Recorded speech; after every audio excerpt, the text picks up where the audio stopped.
They didn't even look at my medals. They didn't care. The second my brother's name was called at graduation, my father leaned over and whispered, "This is what real achievement looks like."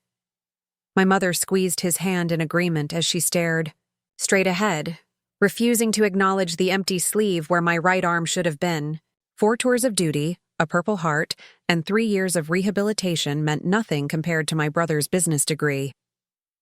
I was 28, decorated combat veteran, survivor of an IED explosion, and according to my parents, still the family disappointment.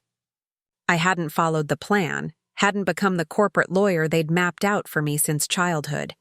Instead, I'd enlisted at 18, traded their Ivy League dreams for desert camouflage and combat boots. A decision they never forgave me for, even after I nearly died serving my country. The university auditorium buzzed with pride and celebration. Families clutching bouquets, snapping photos, wiping away tears of joy. My brother, Michael, sat among his fellow graduates in his cap and gown, shoulders back, chin high, the golden child, the one who stayed the course. I should have been purely happy for him, but my parents made sure every family milestone came with a side of shame for me. "Victoria," my mother whispered sharply, noticing me shift in my seat. "Sit still, and please try to smile. People are watching." Her eyes darted around nervously, concerned more with appearances than my comfort. The phantom pain in my missing arm was flaring, but I'd learned to hide my winces, learned to swallow discomfort because it made others uncomfortable. My service made them uncomfortable. My injuries made them uncomfortable. My very existence, as anything other than their original plan, made them uncomfortable. The university president approached the podium, adjusting the microphone with practiced ease. "Before we begin the conferring of degrees, I'd like to welcome our surprise keynote speaker." A murmur rippled through the crowd. This wasn't on the program. My father frowned, checking his watch. My mother sighed, already impatient. Neither noticed when I slowly stood up and slipped out of our row. They didn't know that while they'd been telling relatives I was still figuring things out and struggling to find direction, I'd been building something from the wreckage of what war had left me. They didn't know that the veteran rehabilitation program I'd started had grown from a support group of 5 fellow soldiers in my apartment to a nationally recognized nonprofit with chapters in 30 states. They didn't know that my wasted potential had saved hundreds of lives, had given purpose back to men and women who'd returned from war as strangers to themselves. They didn't know because they never asked, never read the articles, never opened the links I sent, never acknowledged the awards or the fundraising galas. In their narrative, I remained frozen as the rebellious teenager who'd thrown away her future, and no amount of evidence could thaw that perception.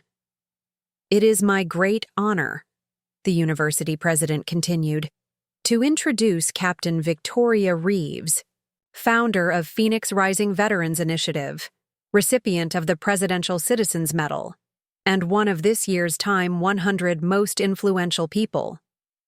My mother's hand flew to her mouth. My father's program dropped to the floor. Around them, people began to applaud, a wave of sound that built as I walked up the center aisle toward the stage. With each step, I felt the weight of their dismissal falling away. This moment wasn't about proving them wrong. It had long ago stopped being about them at all. This was about the journey that began when I chose my own path, when I refused to live someone else's dream at the expense of my own purpose. As I climbed the steps to the stage, I caught Michael's eye.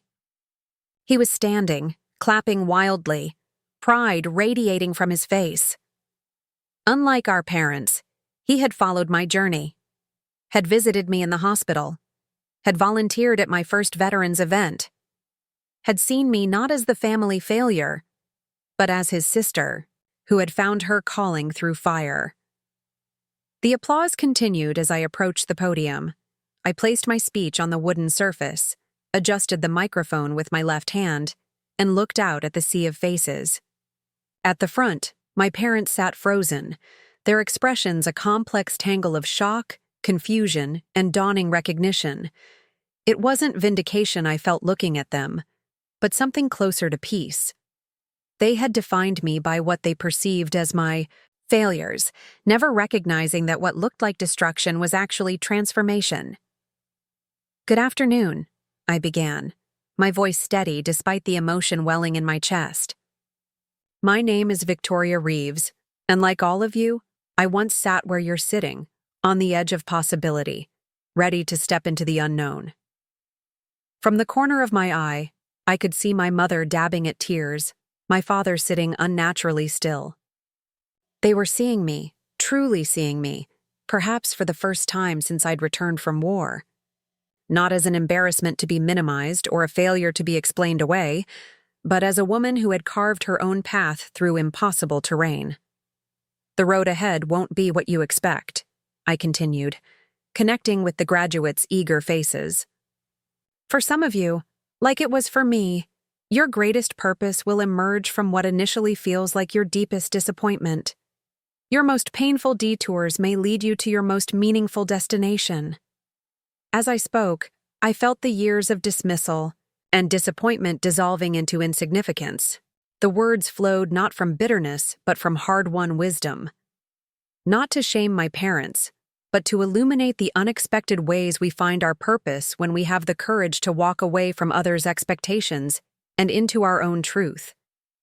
I told them about the convoy explosion that took my arm and two of my closest friends, about waking up in a military hospital, certain my life was over, about the fellow veteran who saved me by simply saying, "Your purpose didn't die out there in the desert, it's just waiting for you to find it again."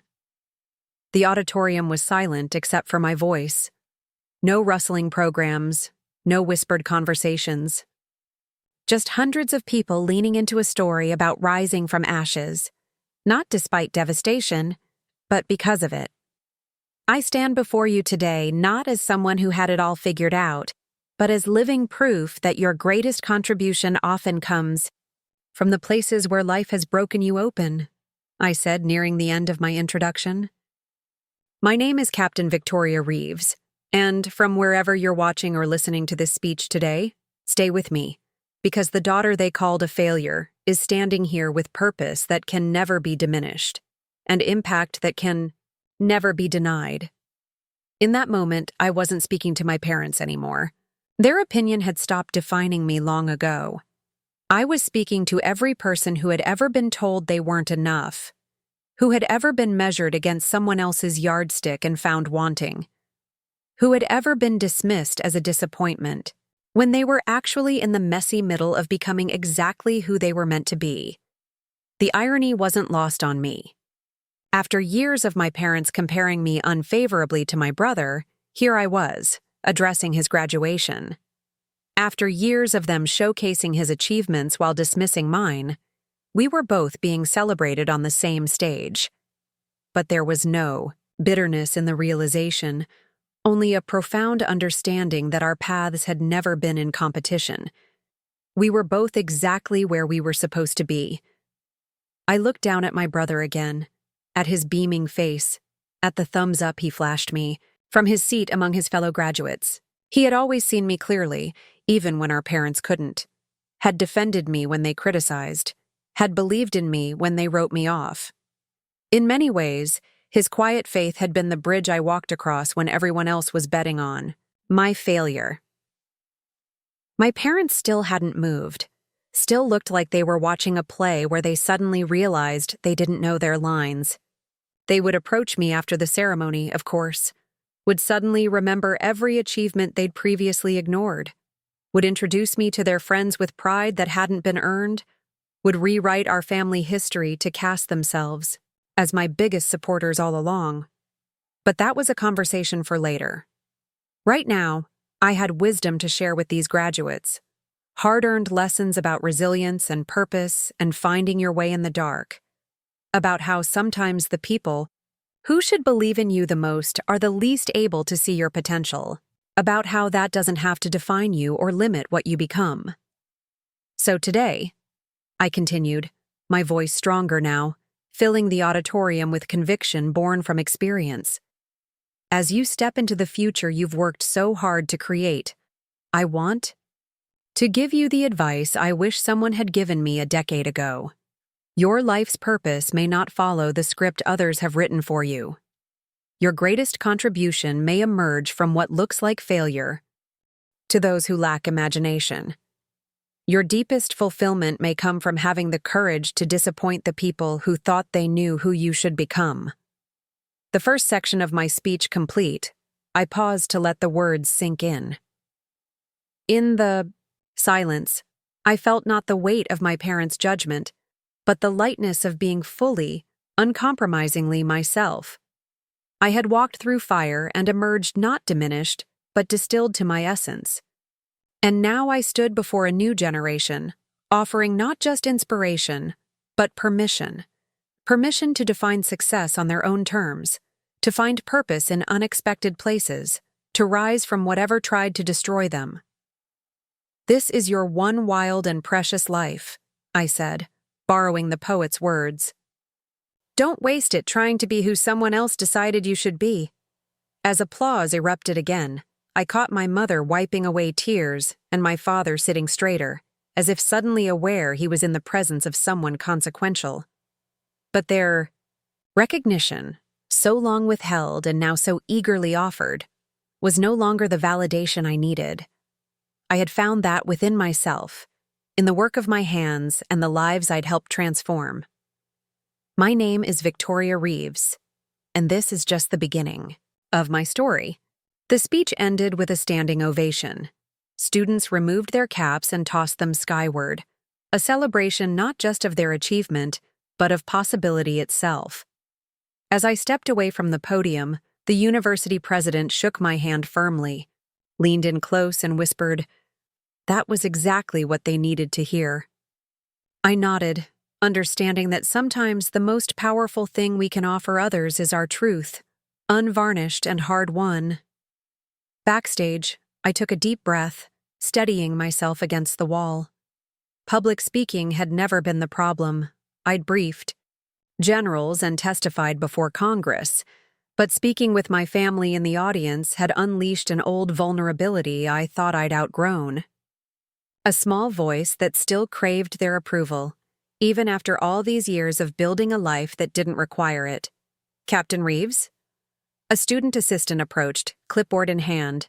"Your family is asking to see you. Should I bring them back?" I hesitated only for a moment. "Yes," I said finally. "Send them in." They arrived like strangers entering unfamiliar territory. My mother first, her perfectly highlighted hair and tasteful pearl earrings somehow incongruous against the backdrop of hurried production assistants and stacked chairs.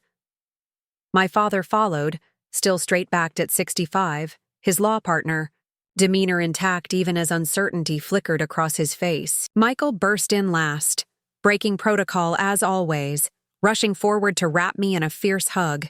"You were incredible, Vic," he said, his graduation gown flapping around him. "Why didn't you tell me?" I returned his embrace with my good arm. "I wanted it to be a surprise, for you to have your day." "Are you kidding? This made it even better." He pulled back, grinning. The look on their faces. He stopped himself, glancing back at our parents, who stood awkwardly a few feet away. The silence stretched between us, taut with unspoken history. My father cleared his throat. "Victoria, that was quite a speech." "Thank you," I said, not making it easier for him. After years of dismissal, I wasn't going to rush to smooth this over. "We had no idea," my mother said, her voice unnaturally high, "about the award, about speaking today. About your entire life," she didn't add, but we all heard it anyway. "I know," I said simply. More silence. A production assistant walked by, nodded, respectfully in my direction. "Captain Reeves, they're ready for you at the photo area whenever you're set." My father's eyebrows rose at the deference in the young man's tone. My mother fidgeted with her purse strap. This version of me, respected, accomplished, important, didn't align with the narrative they'd constructed. How long have you been? My father gestured vaguely. Working with veterans? Since my medical discharge. Building the foundation? 6 years. I didn't elaborate. Didn't mention the midnight panic attacks that had driven me to create my first support group. The way I'd typed up the first grant proposal one-handed, still learning to navigate life with a prosthetic I couldn't yet bear to wear. The dinners I'd skipped to afford website hosting. The nights I'd slept in my car between veterans centers. Because we couldn't yet afford proper office space. They didn't deserve that part of my story. Not yet. Maybe not ever. 6 years. My mother repeated faintly. But we never... you never told us about any of this. I did. I corrected her gently. I sent you program newsletters, newspaper articles, invitations to fundraisers, links to the documentary segment. Well, we've been very busy with your father's partnership and the foundation renovations, she said defensively. You know how it is. I did know. Knew exactly how it was to be an afterthought in their carefully curated lives. Knew what it meant to be edited out of the family narrative because my choices didn't reflect well on them at their country club dinners and charity galas. Michael placed a hand on my shoulder, his touch a familiar anchor.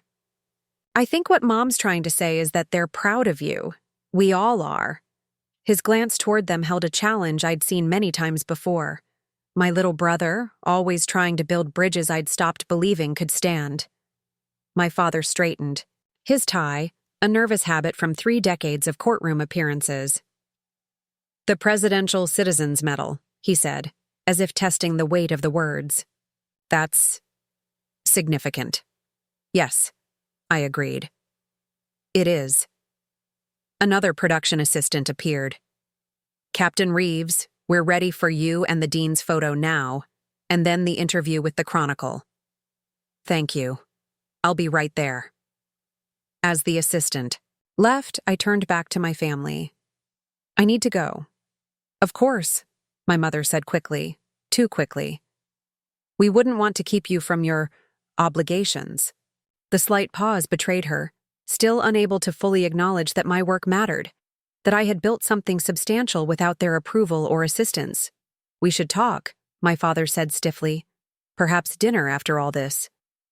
He gestured around at the backstage bustle, at this world they hadn't known existed for me. I looked at them both, these people who had shaped my early years with equal measures of privilege and pressure, who had mapped my future without consulting my heart, who had withdrawn their support when I chose service over status. In their eyes, I still saw calculation, not connection. They weren't seeing me. They were seeing what they'd missed. The accolades they could now claim by proximity. The successful daughter they could retroactively support. I'm busy tonight, I said, not unkindly but firmly. I fly to D.C. tomorrow for meetings with the Joint Chiefs. I watched this information land, watched them recalibrate their understanding of my place in the world. But I'll be back next month for the center opening downtown. You're welcome to attend. My mother brightened. Downtown? In the Fitzgerald Building? That's a lovely space. The Hendersons held their anniversary gala there last. No, I interrupted gently. In the Veterans District, we're converting the old community center. It's where our clients need us to be. Their smiles faltered slightly. Even now, they were thinking of appearances, of prestigious addresses and networking opportunities. They still didn't understand that my work wasn't about status, it was about service, about showing up where I was needed most. I should go, I said, checking my watch. Michael, congratulations again. I'm so proud of you. I hugged him tightly, whispering, This doesn't change anything between us. You're still my favorite person. He squeezed back. Same. Always. I nodded. To my parents, a gesture more formal than familial. I'll have my assistant send details about the opening, if you're interested. Then I walked away, back straight, head high, toward the people waiting for me. People who saw me clearly, who valued what I'd built, who understood that purpose isn't bestowed by family name or expectation, but forged in the crucible of one's own choices. Behind me, I heard my mother's voice, pitched low, but not low enough. "Did you know about any of this? Has she been keeping secrets all this time?" Michael's response floated back to me as I rounded the corner. "It wasn't a secret, Mom. You just weren't paying attention." That night, after the photos and interviews, after watching Michael receive his diploma with genuine pride, after declining my parents' stilted invitation to a celebration dinner, I sat alone in my hotel room. Outside, the campus glowed with the golden light of late afternoon, students and families still milling about, capturing memories, saying goodbyes. I removed my prosthetic arm, the one I wore for public appearances because it made others more comfortable, though I preferred to go without it in private, and massaged the scarred tissue where my right arm ended just below the shoulder. Physical reminder of the moment that had changed everything. The moment that had ended my military career but launched me into my true purpose. My phone buzzed with messages. Congratulations from my team. Updates about tomorrow's meetings. A text. From Michael. "Dinner was weird without you. Dad keeps asking questions about your operation. Pretty sure he means your nonprofit, but who knows? Love you. So proud today." I smiled, then noticed an email notification. From my mother. Subject line. "Today." I hesitated before opening it. Our relationship had been cordial but distant for years, limited to obligatory holiday calls and the occasional family event where we performed normalcy for Michael's sake. What could she possibly say now that would matter? Curiosity won. I clicked open the message. "Victoria, your speech today was illuminating. I realize now how little I know about your life these past several years. Perhaps that's my failing as a mother. Perhaps it's yours as a daughter. Regardless, I found myself wondering who the young woman on that stage was, speaking with such authority about resilience and purpose. She looked like my daughter, but seemed a stranger to me. Your father and I raised you with certain expectations. When you enlisted against our wishes, we thought you were being rebellious, throwing away your potential. When you returned injured, we thought our fears had been justified. We pitied you. I see now how deeply we underestimated you, and how profoundly we misunderstood what drives you. I won't pretend one day changes years of distance, but I would like to know this Victoria, the one who commands respect and changes lives.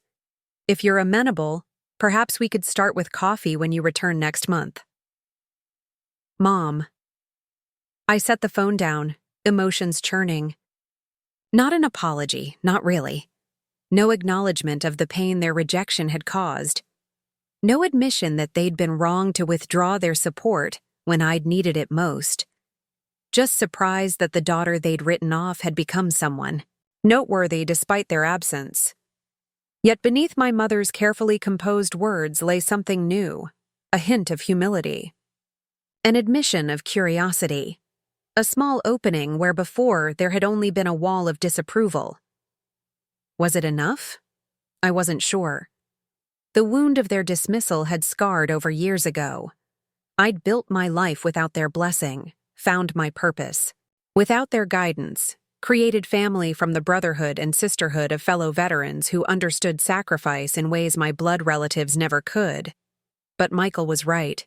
He'd always been the wiser one, despite being younger. Holding on to anger didn't serve my purpose. If I could help strangers rebuild their lives after trauma, perhaps I could extend the same grace to the people who had failed to see my value until others recognized it first. Coffee. A small beginning. No promises beyond that. I picked up my phone and typed a simple reply. "Coffee works. My assistant will be in touch with dates." Then I set the phone aside and walked to the window, gazing out at the campus where, a decade earlier, I'd made the decision that had altered my life's trajectory. The decision they'd seen as failure, but that had ultimately led me to the greatest purpose I could have imagined. Tomorrow, I would meet with generals and politicians about expanding our program nationally. Next week, I would open 2 new centers in cities with the highest veteran homelessness rates. Next month, I would return here to cut a ribbon on a building that would become sanctuary for men and women fighting the hardest battle of all, the return to civilian life after seeing what humans are capable of in war. My parents might be part of that future, or they might not. Their presence or absence no longer defined me. I had built something that mattered from the rubble of their expectations, had found strength in the very wounds they'd seen as weakness, had transformed rejection into purpose so powerful it had brought me back to this stage, not as the daughter who had disappointed them, but as the woman who had inspired hundreds to find their own path through darkness. I touched the empty space where my right arm should have been. Phantom pain from a limb long gone, like the echo of my parents' disapproval, it might never fully vanish. But I had learned to live with it, had even learned to be grateful for it, for the way it had forced me to build something new, something stronger, something truly my own. Washington, D.C. greeted me with its particular blend of power and performative humility, marble monuments reaching skyward while politicians bent heads in calculated deference. I'd grown accustomed to navigating these waters, learning to speak the language of appropriations and policy without losing the raw truth of what veterans actually needed. 6 years of advocacy had taught me when to push and when to yield, when to share my personal story, and when to lead with data. My first meeting was at the Pentagon, a building I once entered in uniform but now approached in a tailored Navy suit, my prosthetic arm hidden beneath a crisp white blouse. The security guard recognized me, offered a respectful nod. "Good to see you again, Captain Reeves." "You too, Davis. How's the daughter?" I remembered people's stories. It was the foundation of everything I did. "Starting college next fall," he said, pride evident. "That scholarship program your foundation runs changed everything for us." I smiled, genuinely pleased. This was why I endured the political meetings and donor dinners, for moments when our work translated into tangible difference. She earned it. Make sure she knows that. Inside, I navigated the labyrinthine hallways with muscle memory intact, despite having been years since I worked here. A senior military aide escorted me to a conference room where 3 generals and 2 undersecretaries waited. All men, all with more stars and political capital than I would ever accumulate. Yet they stood when I entered.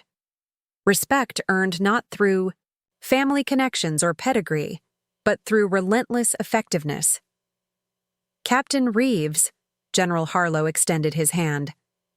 "That speech at Westmore University is making rounds even here. Impressive stuff."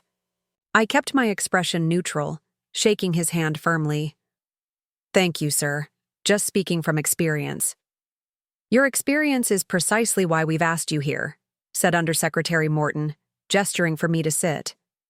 "The new veteran transition initiative.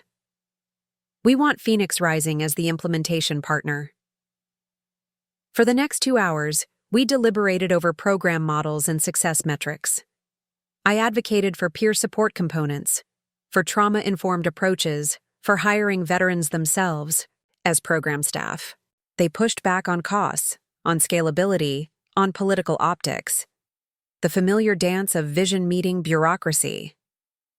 Throughout the meeting, I felt my phone vibrating in my pocket. Multiple messages, unusual during a scheduled meeting my team knew about. When we finally broke, I checked quickly. 3 missed calls from Michael, 2 texts. "Need to talk. Call when you can." Mom collapsed. "County Memorial Hospital. They're running tests." The world tilted slightly. Decades of complicated emotions suddenly compressed into immediate concern. I excused myself, stepped into the hallway, dialed Michael's number. "What happened?" I asked as soon as he answered, dispensing with greetings. "She was at the club playing tennis. Just fell over mid-serve." His voice sounded stretched thin, younger somehow. "Dad's freaking out in his ultra-composed way. Doctors aren't saying much yet." I closed my eyes briefly, calculating logistics. I can be on a plane in 3 hours. Text me her room number. You don't have to. I'll be there tonight, I said, firmly. After ending the call, I returned to the conference room, apologized, and explained I needed to cut our meeting short due to a family emergency. General Harlow nodded understandingly. Family comes first, Captain. We'll reschedule. I didn't correct his assumption that family had always come first in my life. Some truths were too complicated for Pentagon conference rooms. On the flight back, I found myself staring at old family photos on my phone, images I rarely revisited. My 10th birthday, before my parents' expectations had hardened into disappointment. My high school graduation, their smiles tight as I'd already announced my intention to enlist rather than attend the Ivy League university they'd selected. The last family Christmas before my deployment, everyone performing holiday joy while tensions simmered beneath. 19 years old in that photo, still whole in body, still hoping to eventually earn their approval, still believing I could serve my country and somehow retain my place in their carefully constructed world. So young, so naively determined to have it all. The hospital corridor stretched long and antiseptic, fluorescent lights casting everyone in an unflattering pallor. I found my father in the waiting area, still wearing his country club attire, looking oddly small in the vinyl chair. He stood when he saw me, surprise registering briefly. Victoria, I didn't expect... Michael called me. Any updates? Minor stroke, he said, voice clinically detached, his lawyer's defense mechanism against emotion. They're monitoring her. Prognosis is good, they say. I nodded, absorbing this. Where's Michael? Cafeteria, getting coffee.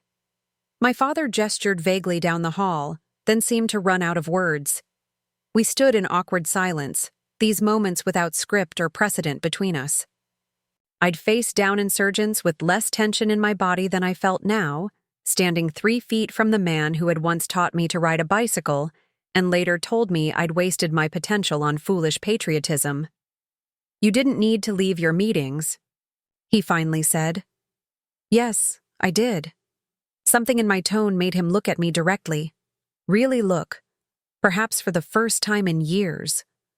I suppose we haven't given you much reason to rush back for family emergencies. The admission, small as it was, nearly buckled my knees. Charles Reeves didn't acknowledge failures, not in court, not in life. His entire career was built on never conceding a point unless it served a larger strategic advantage. She's still my mother, I said simply. He nodded slowly, then gestured to the chair beside his. Sit? Doctor should be back soon with more details. I took the offered seat, maintaining careful distance. My prosthetic arm suddenly felt heavier, more noticeable. I resisted the urge to adjust it. Yesterday, my father began, then stopped, cleared his throat. Your speech yesterday. You spoke about finding purpose in unexpected places. He stared straight ahead at the beige hospital wall. Did you mean that? About your injury leading to your work? I did, I answered, surprised by the question. Not immediately, of course. There was rage first, despair, but eventually, yes. My experience gave me insight others didn't have, credibility with veterans no civilian could earn. I see. He nodded. Again, processing. I always thought, when you came home injured, that it confirmed we'd been right to oppose your enlistment. The familiar anger flickered, but I tamped it down. This sterile waiting room wasn't the place to relitigate a decade of misunderstanding. I know that's what you thought. Your mother cried for weeks after you were deployed. Did you know that? And when we got the call about the IED, he trailed off, swallowing hard. We were terrified. Fear and disappointment look remarkably similar on you, Dad. He flinched slightly but didn't deny it. We had such specific plans for you. That was the problem, I said quietly. They were never my plans. Michael appeared then, balancing 3 coffee cups precariously, his perpetually rumpled appearance a stark contrast to our father's pressed chinos and polo. "Vic, you made it!" Despite the circumstances, his face brightened at the sight of me. "Got you the rocket fuel version. Figured you'd need it after flying straight from DC. I accepted the coffee gratefully, the familiar scent grounding me. "Any chance to see you twice in 2 days, even if it takes a medical emergency?" My brother sat beside me, completing our strange family triangle. "Mom's going to flip when she sees you here." "In a good way, I think." "Is she awake?" I asked. "In and out," my father answered. "They're keeping her for observation at least through tomorrow." A doctor approached then, clipboard in hand, expression neutral. "Mr. Reeves? Your wife is asking for you and..." She consulted her notes. "For Victoria." My father and I exchanged surprised glances. We stood simultaneously, followed the doctor down the corridor to my mother's room. She lay propped against white pillows, looking smaller and paler than I remembered. An IV line snaking from her arm, monitors beeping steadily beside her. "Charles," she said, voice raspy but strong. Then her eyes found me. "Victoria, you came." "Of course," I said, moving to her bedside. She reached for my hand. My left hand, I noticed, not the prosthetic right, and held it with surprising strength. I thought I might die with so many things unsaid between us. "Mom, the doctors say you're going to be fine," I assured her. "Nevertheless," she insisted, "it clarifies things, staring at a hospital ceiling, wondering if you've run out of chances." Her gaze was clearer than I'd seen it in years, free of the perpetual judgment I'd grown accustomed to. "I watched your speech before I collapsed. They played it on the local news. Hometown hero returns, all that." I hadn't known this. Hadn't considered that my words might reach them beyond the auditorium. "You said something," she continued, "about how sometimes we find our purpose through what breaks us open." Her voice caught slightly. "I've been thinking about that. About how we handled everything when you enlisted, when you were injured." My father shifted uncomfortably beside me. Public displays of emotion were not in the Reeves family playbook. We acknowledged achievements, not feelings. Celebrated successes, not vulnerabilities. "Patricia, perhaps this isn't the time," he began. "It's exactly the time, Charles," my mother interrupted with unexpected firmness. "I nearly died today thinking about all the things I never said to our daughter." The monitors beeped in the silence that followed. A nurse passed by the doorway, glanced in, continued on. "We were wrong," my mother said finally, the words emerging with effort. "About so many things. Your enlistment, your injury, what you've built since then." Her fingers tightened around mine. "We were so focused on the path we wanted for you that we couldn't see the extraordinary one you were creating for yourself." I stood very still, absorbing words I'd never expected to hear. Had imagined, perhaps, in moments of weakness, but never, truly believed would materialize. "You don't have to," I started. "I do," she insisted. "When they called your name yesterday, announced all you've accomplished, I felt 2 things. Incredible pride and devastating shame. Pride in who you've become. Shame that we contributed nothing to it, that we actively worked against it." My father made a small sound, something between protest and agreement. My mother's eyes flicked to him briefly, then back to me. "We can't undo the past," she continued. "Can't be the parents you needed then. But perhaps if you're willing..." Her voice wavered slightly. "We could try to be the parents you deserve now." The room seemed suddenly too small, too warm, too intense with decades of unspoken emotion. I looked at my mother, really looked at her, not as the unyielding judge of my childhood, but as a woman confronting her own mortality and mistakes. Behind her carefully maintained appearance, I glimpsed something new. Regret? Yes, but also genuine desire for reconciliation. "I've built a life without your approval," I said finally, my voice steady despite the emotion threatening to crack. I've found family in my fellow veterans, in my team, in people who saw my value when you couldn't. I don't need you to validate my choices now." My mother's face fell slightly, but she nodded. "I understand. But," I continued, "that doesn't mean there isn't room for you in that life. If you're genuinely interested in who I am now, not who you wanted me to be then." Hope flickered across her features. "We are. Interested. More than that. Eager." She glanced at my father, who gave a short, tight nod of agreement. I took a deep breath, considering all that lay between us. Years of dismissal and disappointment, the chasm of misunderstanding that had seemed unbridgeable, but also shared blood, shared history, the strange, complicated bonds of family that persisted despite everything. "Then we start small," I said. "That coffee we discussed. And maybe you could come to the center opening next month. See what I've built?" "We'd like that," my mother said softly. My father cleared his throat. "Very much." Outside the window, dusk was falling, painting the hospital parking lot in shades of purple and gold.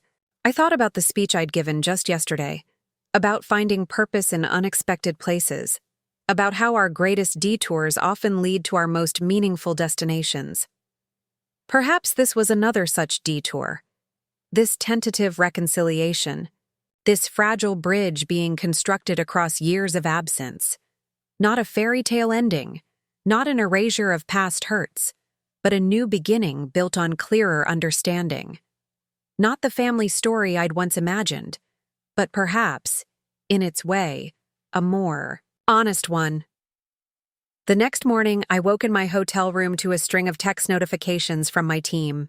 The speech video had gone viral overnight, over 2 million views, spreading across veteran networks, advocacy channels, and now mainstream media. CNN wanted an interview. So did 3 major morning shows. My inbox overflowed with speaking requests, partnership offers, and personal messages from veterans who'd found hope in my words. "Captain?" My assistant's voice came through on the call I'd placed to our office. "The White House called. They're expediting the Veteran Transition Initiative we discussed yesterday. They want to announce with you at the helm, full federal backing." I sat on the edge of the bed, phone pressed to my ear, trying to process what she was saying. "That's fast. We were still in preliminary discussions yesterday. Apparently your graduation speech changed some minds in high places." The General's Chief of Staff said, and I quote, "When America sees a leader like Captain Reeves speaking truth about veteran experience, we'd be fools not to follow her lead." A dizzying sense of momentum swept over me. 6 years of pushing uphill, fighting for funding, pleading for policy changes, working from church basements and community centers, and suddenly doors were flying open. All because I'd spoken honestly about finding purpose in pain at my brother's graduation. "Schedule a team meeting for tomorrow when I'm back.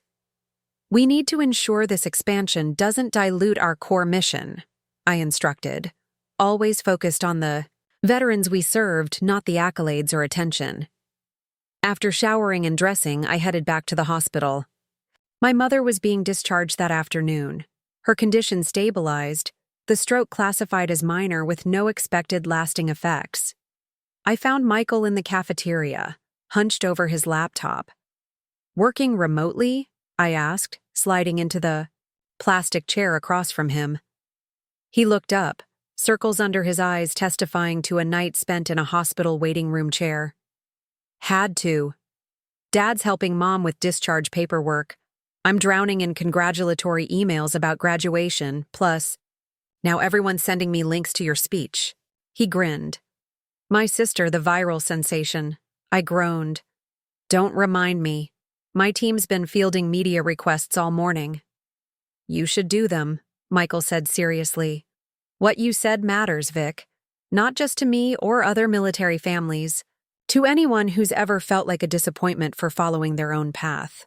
I sipped the coffee I'd bought, considering his words. It's strange. All those years feeling like I had to prove something to you all, and now the world is proving you right, he finished. But that's not why you did any of it.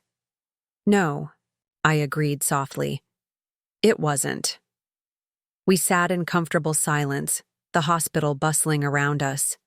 Despite our vastly different choices, Michael had always understood me in ways our parents couldn't, or wouldn't. He'd visited me in the rehabilitation center when they claimed they couldn't get away, sent care packages to my first dingy office space, listened without judgment when I'd raged against the military bureaucracy that was failing my fellow veterans. You know what I remember most about when you enlisted? He asked suddenly. I was 14. Had no idea what it really meant. But I remember Dad saying it was a waste of your potential, and Mom worrying what people would think. And I remember thinking they were both missing the point entirely. Which was? That you were the bravest person I knew, he said simply. Not because you were going to war, but because you were choosing your own path, knowing exactly what it would cost you at home. My throat tightened unexpectedly. I didn't feel brave, just desperate to escape their blueprint. Same thing sometimes. Michael shrugged. Then, changing subjects. They're different today. Both of them. Mom's near death. Experience seems to have knocked something loose in Dad, too.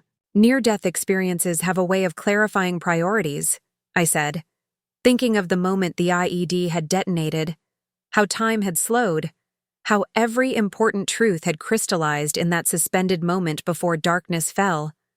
They're trying. Vic, in their emotionally constipated, waspy way. I laughed despite myself. I noticed it's disorienting. Good disorienting or bad disorienting? I considered the question. Jury's still out, but I'm open to the verdict surprising me. We gathered our things and headed to my mother's room, where we found her dressed in fresh clothes my father must have brought from home, sitting on the edge of the bed while a nurse reviewed discharge instructions. She looked smaller somehow, her carefully maintained appearance slightly softened around the edges. Victoria, she smiled when she saw me. And Michael. My children, both in the same city at the same time. What are the odds? Higher when medical emergencies are involved, I replied, but returned her smile. Ready to go home? Beyond ready. Hospital food is an abomination. The familiar haughtiness in her tone was comforting in its way, evidence that the stroke hadn't fundamentally altered who she was. The nurse finished her instructions, had my mother sign several forms, then left us alone. My father entered a moment later, car keys in hand. All set, he announced, then noticed me. Victoria, you're still here. My flight back isn't until this evening, I explained. Thought I'd help get Mom settled first. A look passed between my parents. Surprise, perhaps even gratitude. We had established such rigid patterns of distance that even these small gestures of normal family behavior felt monumental. The ride to my parents' home passed in surprisingly easy conversation. Michael filled the silence with stories from his final semester, deliberately light topics that required little emotional investment from any of us. I found myself watching the familiar landscape of my hometown slide by, the upscale shopping district, the manicured parks, the gated communities with their architectural uniformity. So different from the military bases where I'd found purpose, the veteran communities where I'd found belonging. At the house, still the same imposing colonial where I'd grown up, my father helped my mother inside while Michael grabbed her overnight bag. I hesitated on the front step, memories washing over me. The last time I'd stood here, I'd been in uniform, home on leave before my final deployment. My mother had fussed about my short hair. My father had asked pointed questions about when I planned to finish with this military business and start a real career. I'd left 2 days earlier than scheduled, retreating to the safety of my unit, where at least the expectations were clear. "Victoria?" My mother called from inside. "Aren't you coming in?" I stepped across the threshold, noting the familiar scent of lemon furniture polish and my mother's preferred lily-scented candles. The foyer looked exactly as I remembered: gleaming hardwood floors, antique console table, the oil painting of a New England landscape my parents had commissioned on their 10th anniversary. "I've had Margot prepare the guest room," my mother said, referring to their longtime housekeeper, "in case you'd like to stay tonight instead of that hotel." The invitation caught me off guard. "I have an early flight tomorrow. The center opening in Detroit." "Of course," she said quickly. "You're very busy. Important work."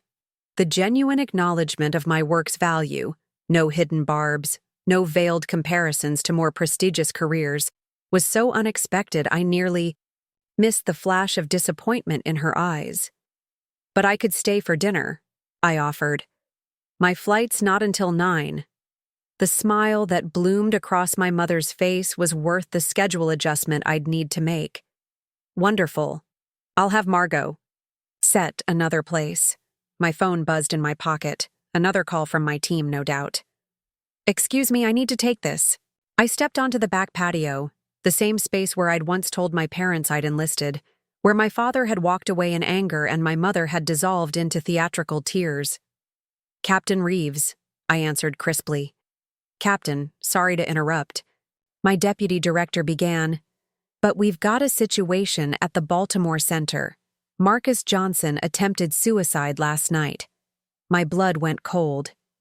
Marcus, Marine Corps veteran, 3 tours in Afghanistan, father of 2, one of our program's earliest participants and now a peer counselor himself. "Is he—" "He's stable. His wife found him in time. But it's shaken up the whole community there. The team's asking if you could possibly come. You know how much they all respect you, especially the Marines." I closed my eyes briefly, duty and family pulling me in opposite directions. "I'll be there as soon as I can. Tell them to implement the crisis response protocol we developed. Full support services for everyone, including staff." After ending the call, I stood for a moment, gathering myself. Behind me, I heard the patio door open. "Everything okay?" It was my father, expression uncharacteristically concerned. "No," I answered honestly. "One of our veterans is in crisis. I need to leave for Baltimore." I expected argument, resistance, perhaps a cutting remark about my priorities. Instead, my father nodded solemnly. "Of course you do. That's who you are." The simple acknowledgement, so long withheld, nearly undid me. "I'll explain to your mother," he continued. "She'll understand. I wasn't sure she would, but I appreciated the effort." "Thank you." He hesitated, then asked, "Is there anything we can do, your mother and I, for this veteran or his family?" The question was so unexpected I almost laughed. Charles Reeves had never shown interest in my work beyond how it reflected on him. Had never asked how he might contribute to a cause he'd once dismissed as beneath our family's station. "Actually," I said slowly, an idea forming, "there is. Our family support program, the one that helps veterans, spouses, and children during crises, it's chronically underfunded. Marcus has 2 kids, middle school age." My father straightened, slightly lawyer mode engaging. "Send me the details. The firm's charitable foundation has uncommitted funds this quarter." I blinked, wondering if the stroke had somehow affected my mother and father simultaneously. "I will." As I gathered my things and made necessary calls to change my flight plans, I found myself in a strange emotional territory, somewhere between the familiar ground of disappointment and the uncharted space of genuine connection. My parents were trying, in their limited way, to bridge the chasm they'd created. Not perfectly, perhaps not even adequately, but trying nonetheless. Michael helped me load my bag into the rideshare that would take me to the airport. Rain check. "On family dinner?" Definitely, I promised, hugging him tightly. Congratulations again, graduate. I'm so proud of you. Back at you, Captain. He stepped away as I slid into the car. Hey, Vic. For what it's worth, I think they're finally seeing what I've known all along. What's that? That you didn't fail to become who they wanted. You succeeded in becoming exactly who you were meant to be.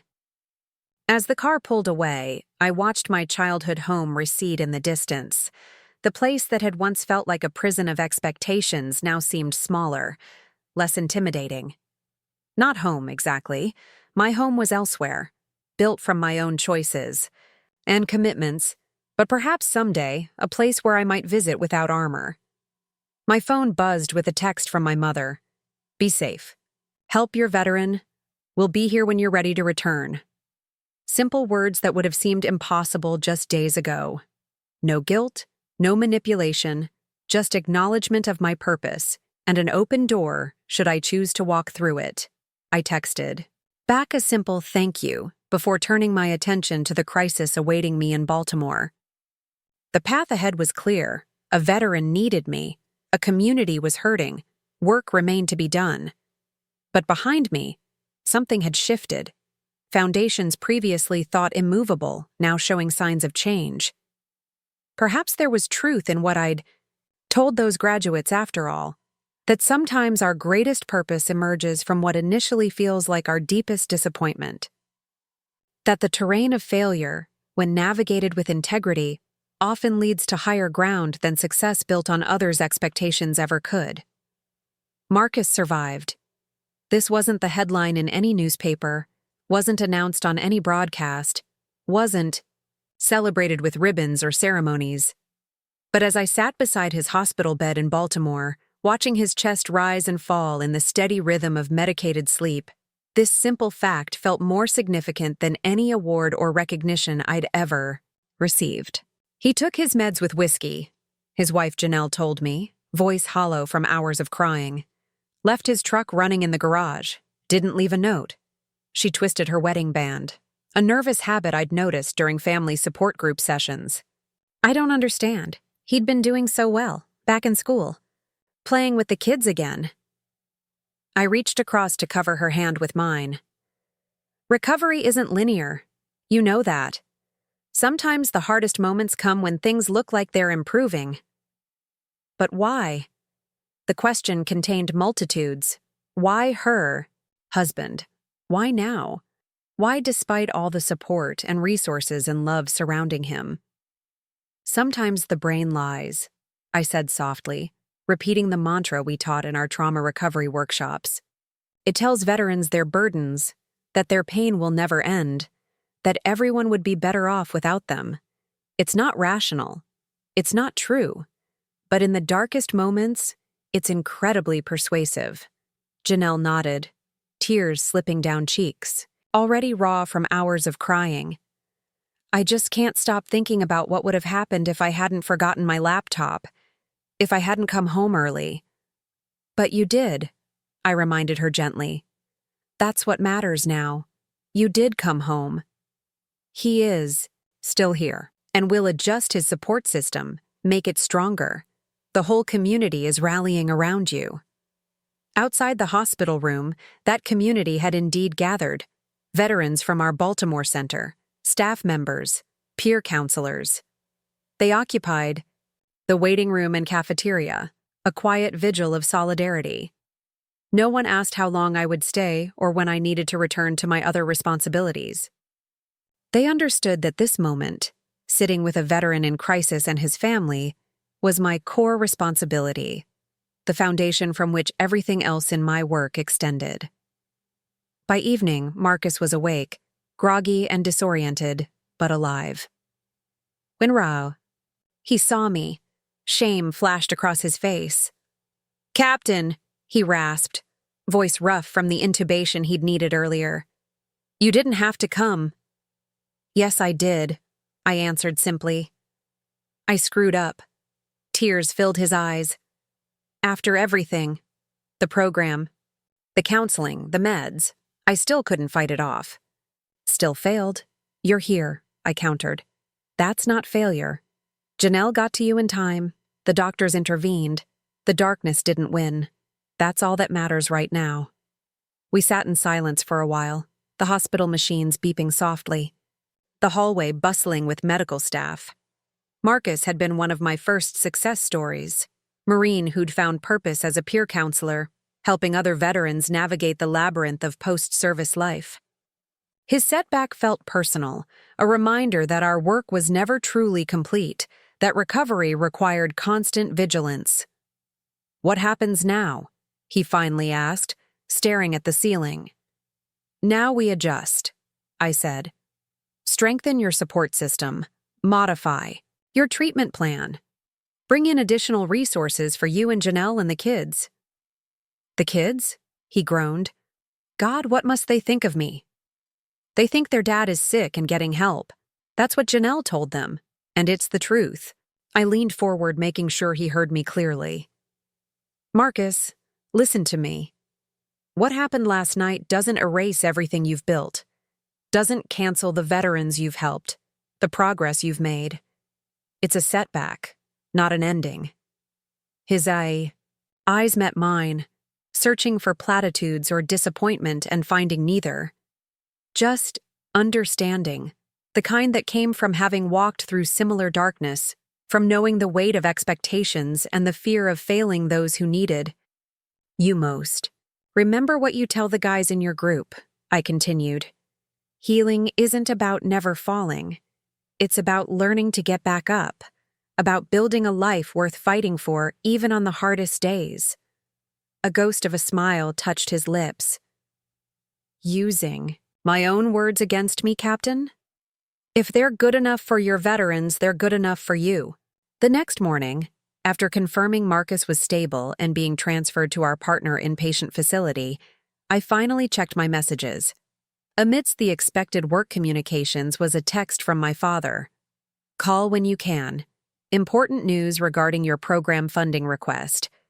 I stepped outside the hospital to return the call, blinking in the bright Maryland sunshine that seemed incongruous with the emotional intensity of the past 24 hours. "Victoria," my father answered on the first ring, his tone uncharacteristically animated. "How's your veteran?" The genuine concern still caught me off guard. "Stable, being transferred to a specialized facility today. He has a long road ahead, but he's surrounded by support." "Good. That's good." My father cleared his throat. "Listen, I spoke to the managing partners about your program, the one for families, of veterans in crisis." "The Family Resilience Fund," I supplied. "Yes, that." "Well, instead of allocating quarterly foundation funds as I'd suggested, Harrison had a different idea." Harrison Walsh was the founding partner of my father's law firm, a legendarily tough negotiator with political connections throughout Washington. He wants to establish a permanent endowment, $2 million initial funding, with commitments for annual contributions thereafter. I nearly dropped my phone. $2 million? That's 10 times our current family support budget. "Harrison's nephew served in Iraq," my father continued. "Came back with severe PTSD. Family didn't know how to help him. He took his life 3 years ago." The somber note in my father's voice conveyed a personal investment I'd never heard when he discussed my work. When I explained what your program does, supporting the families so they can better support their veterans, it resonated with him.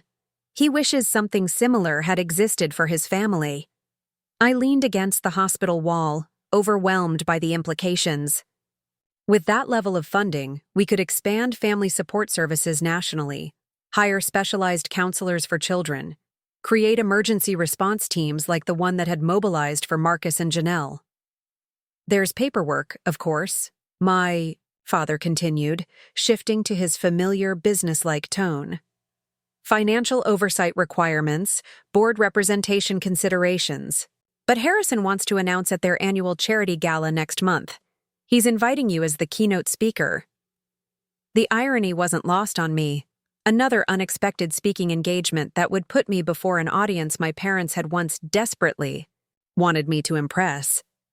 But this time, I wouldn't be there as Charles and Patricia Reeves's disappointing daughter. I'd be there as Captain Victoria Reeves, recognized expert in veteran recovery, invited specifically because of the work my parents had once dismissed. I don't know what to say, I admitted. This is transformative for our program. Say yes, my father suggested, a hint of humor in his voice. It's what you do, isn't it? Say yes to opportunities to help your veterans, regardless of how complicated the circumstances might be. I laughed softly, surprised by his insight. When did you start paying such close attention to how I operate? A brief pause. Since your speech, since your mother's health scare, since I realized I've spent over a decade being wrong about my own daughter's choices. His voice had dropped, became more uncertain. I've been reading about your foundation, Victoria. The awards, the testimonials, the lives changed. It's extraordinary work. Tears pricked unexpectedly behind my eyes. Beneath my father's formal language lay something I'd stopped hoping for years ago. Genuine recognition of the value in the path I'd chosen. Thank you, I said simply, not trusting my voice for more. Your mother and I... He hesitated, emotional terrain clearly less comfortable than legal discussions. We'd like to come to the center opening next month, if the invitation still stands.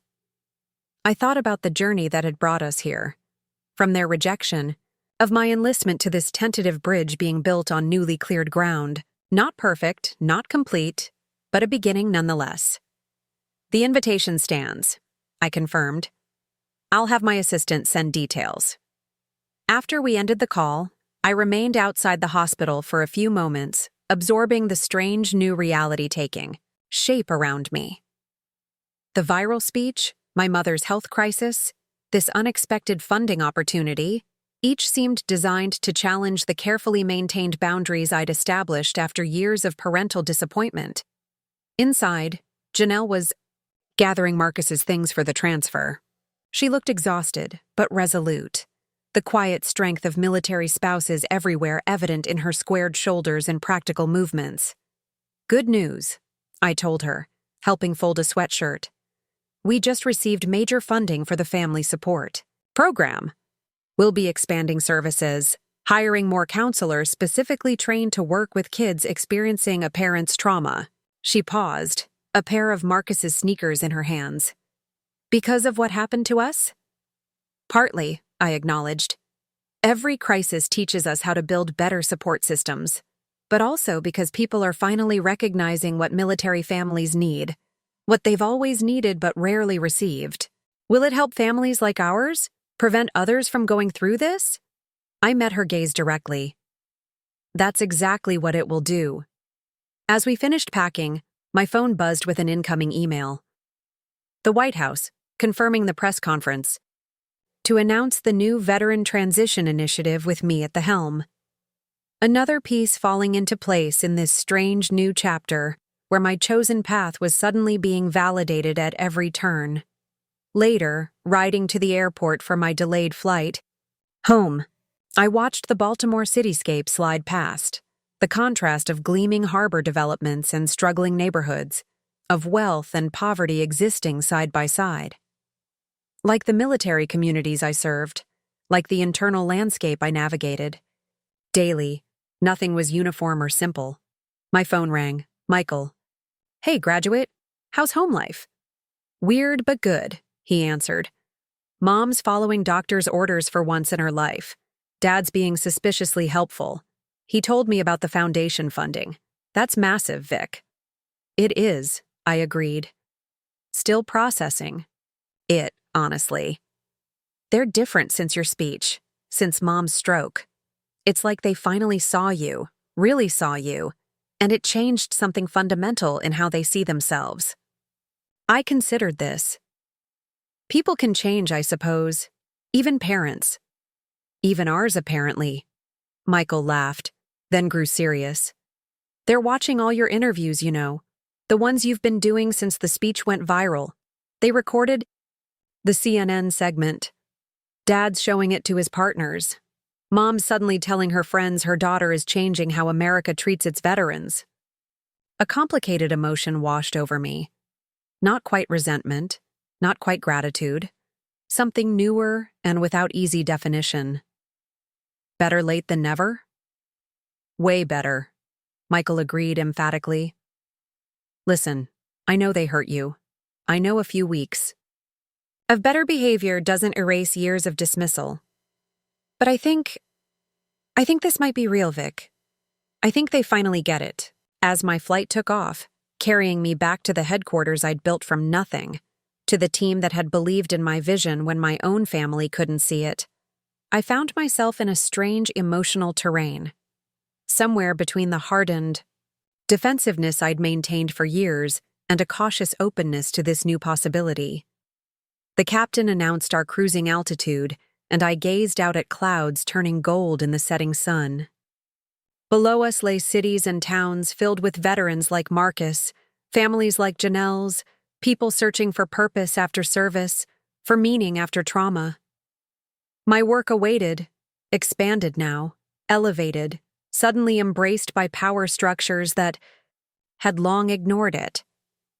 And somewhere in that landscape were my parents, watching me with new eyes, perhaps understanding for the first time that when they'd seen failure in my choices, they'd actually been witnessing the earliest stages of a mission far more meaningful than the conventional success they'd planned for me.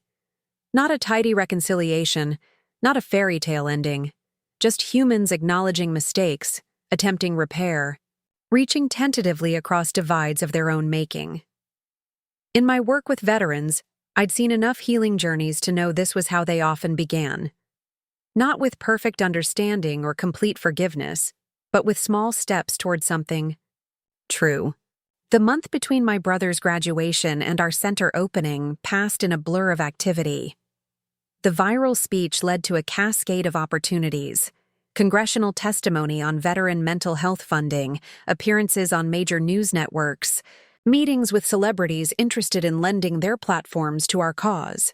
My calendar filled faster than my assistant could manage it, each commitment taking me further from the frontline work I valued most while simultaneously expanding our reach beyond anything I'd previously imagined.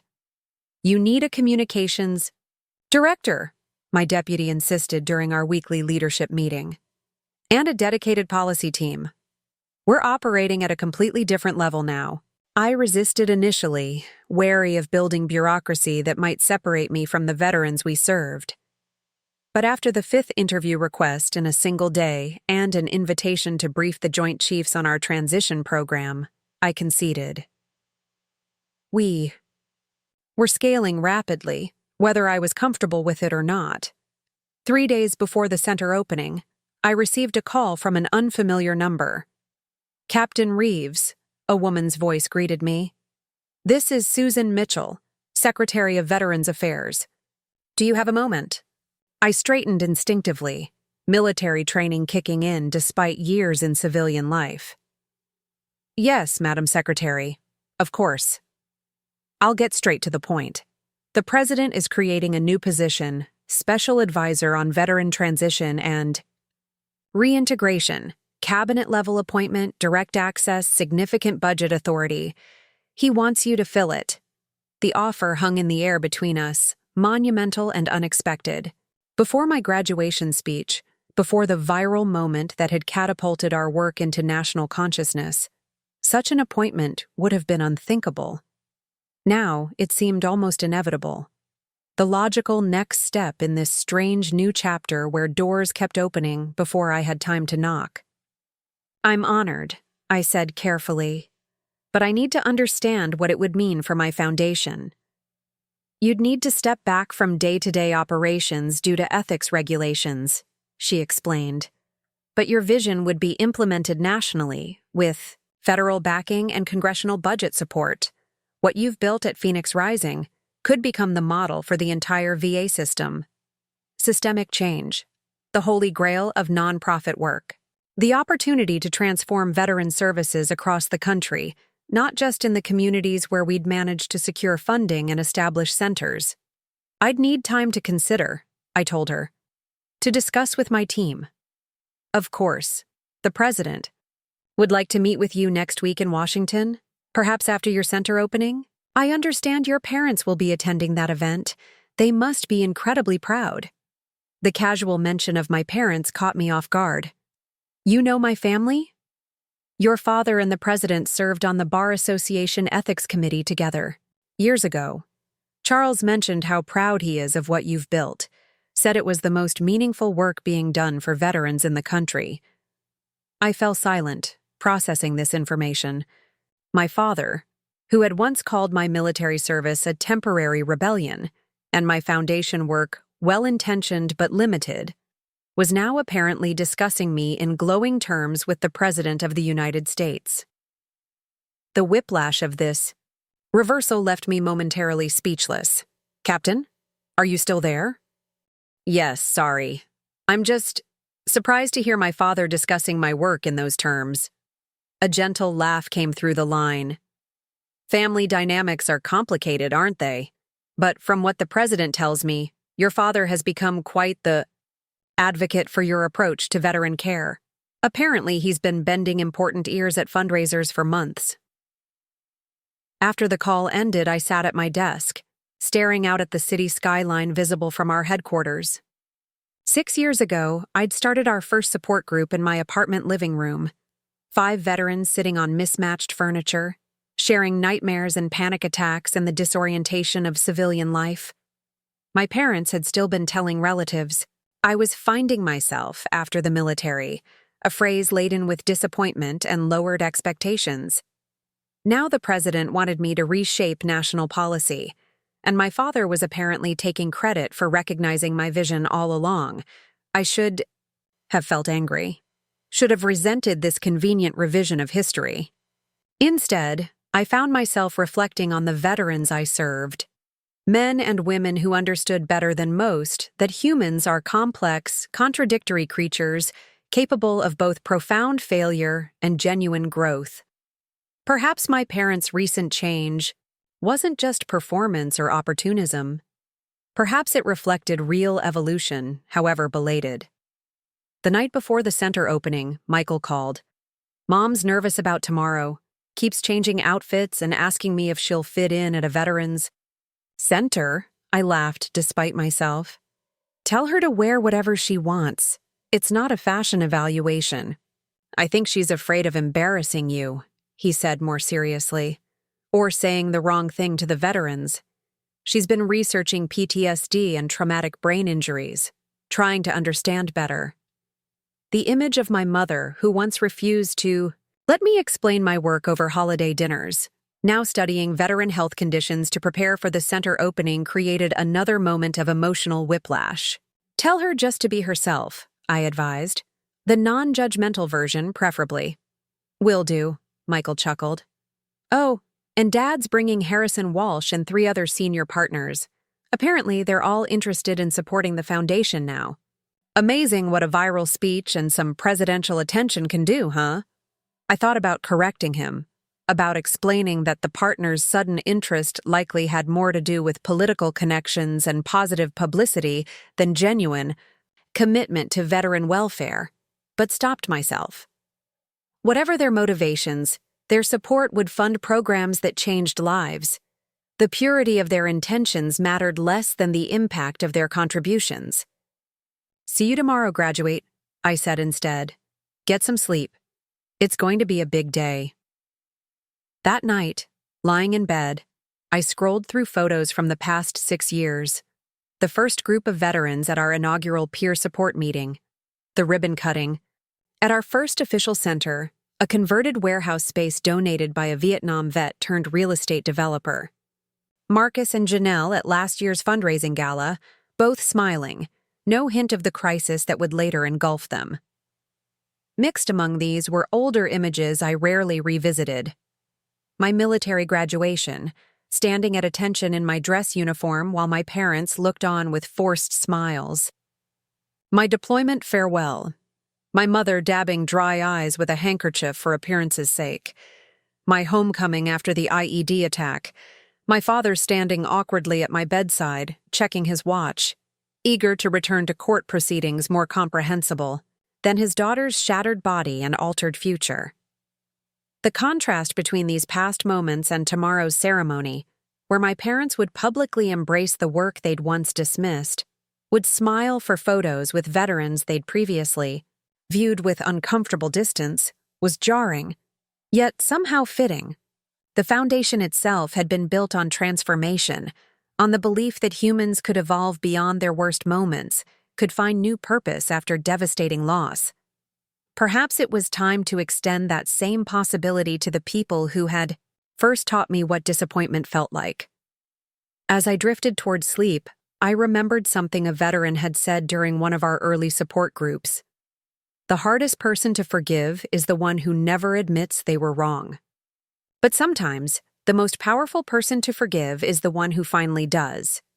Tomorrow would test that wisdom, would challenge my capacity to accept this new version of my parents without bitterness about the years of support they hadn't provided, would ask me to navigate personal history alongside professional triumph with grace I wasn't sure I possessed.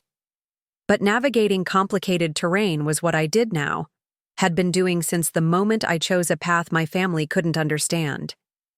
If I could build a nationally recognized foundation from the wreckage of my military career and physical injury, perhaps I could build a new kind of relationship from the wreckage of familial disappointment. The new Veteran Center stood in stark contrast to our first location, no longer a borrowed church basement or converted warehouse, but a purpose-built facility designed specifically for healing. Floor-to-ceiling windows flooded the common areas with natural light. A central courtyard featured a meditation garden with a small fountain, its gentle sounds providing white noise against intrusive thoughts. Private counseling rooms were soundproofed, painted in calming blues and greens. The physical therapy wing contained state-of-the-art equipment for rehabilitation. Every detail reflected what we'd learned about creating spaces where wounded warriors could rebuild. I arrived 2 hours before the official opening, needing time alone in this space before it filled with donors, media, and, most jarring of all, my parents. The construction team had left a single light on in the main hall, illuminating the mural that covered the far wall. It depicted a phoenix rising from ashes, but unlike traditional representations, this bird was formed from hundreds of small photographs.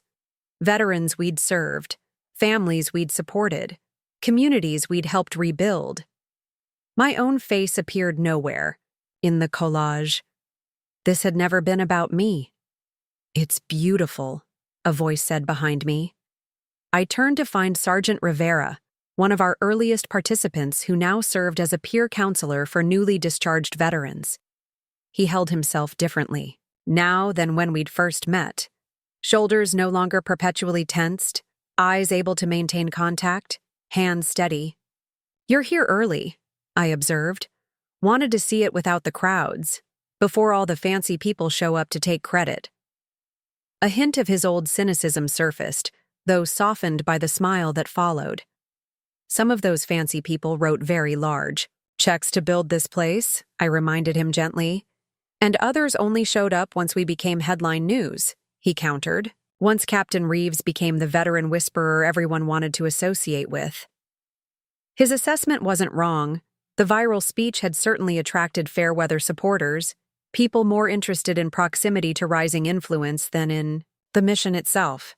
But it had also unlocked resources we desperately needed, created opportunities to help veterans who might otherwise have remained beyond our reach. "Results matter more than intentions," I said finally. "If their support helps just one veteran find their way back, I don't much care why they gave it." Rivera nodded, conceding the point. "Your family coming today?" The question felt loaded, though I knew it wasn't meant to be.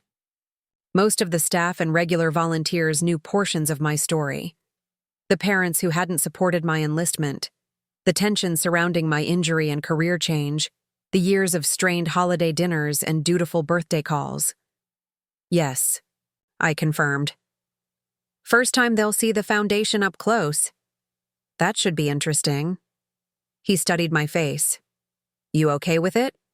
Having them here in your space after everything?" I appreciated his directness. Veterans rarely wasted time on social niceties. I'm working on it, I answered honestly. They're trying, in their way, making efforts I didn't expect. People can surprise you, he said.